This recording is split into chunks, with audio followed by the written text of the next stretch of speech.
I'm joined by Sandra Navidi. She's a lawyer and political commentator and the founder of the New York-based advisory firm BeyondGlobal.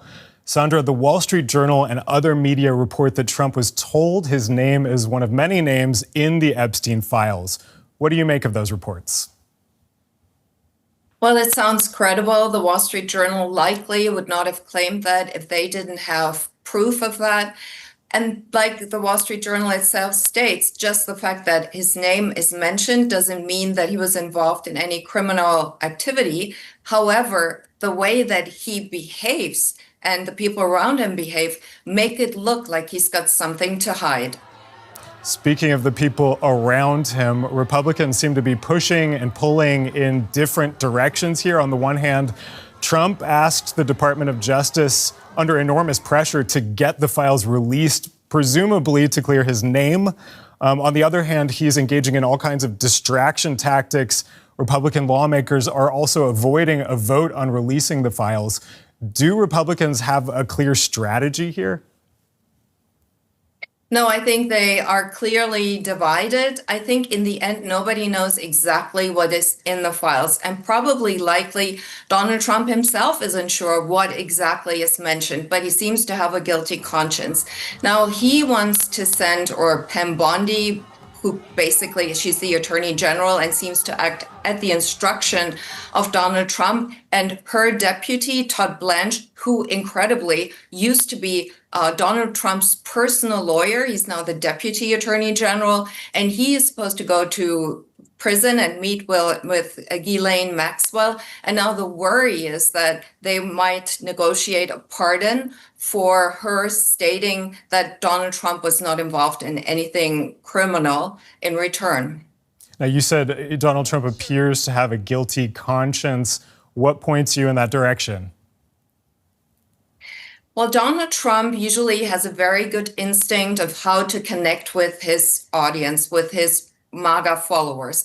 But when the first claims became public, actually when Elon Musk put out in one of his X posts that Donald Trump was mentioned in the files, he seemed to panic. And that is very atypical for him. Also, he contradicted himself. He insulted his followers, and he also threatened them, and he told them anybody who wouldn't stop talking about this would not be part of MAGA anymore. Now, we're used to Donald Trump attacking his opponents, and usually that's very effective, but to do that with his own followers just didn't seem to make any sense and was, as I said, atypical. So he seems to be under a lot of pressure and seems to try to cover up whatever there is. Now, a lot of Trump's MAGA followers, as you mentioned, are very disappointed with his handling of the case. And of course, he's been criticizing them as well. How much distance is there between Trump and his base at this point?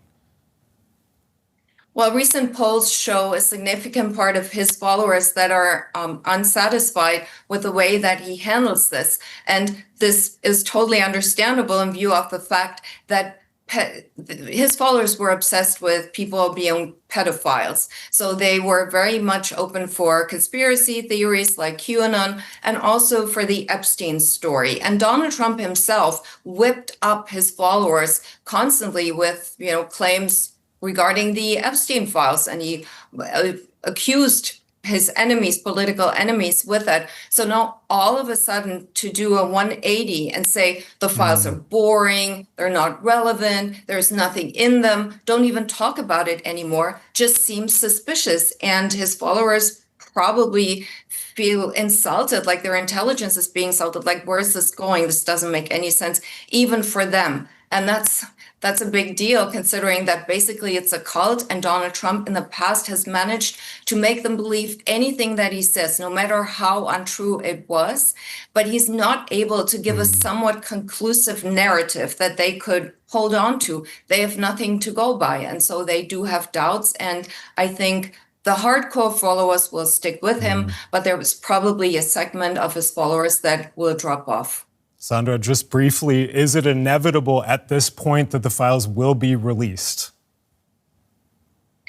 it's uncertain. The Department of Justice is trying to do anything to avoid that. And like you said, Congress, it's an extreme measure to send the Congress senators on vacation so they can't vote on this. But it's not, the Justice Department is not the only source where information could come from.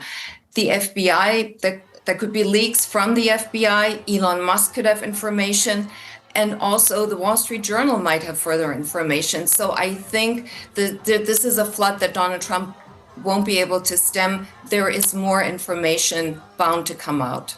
Lawyer and author Sandra Navidi, thank you for your analysis. My pleasure, anytime.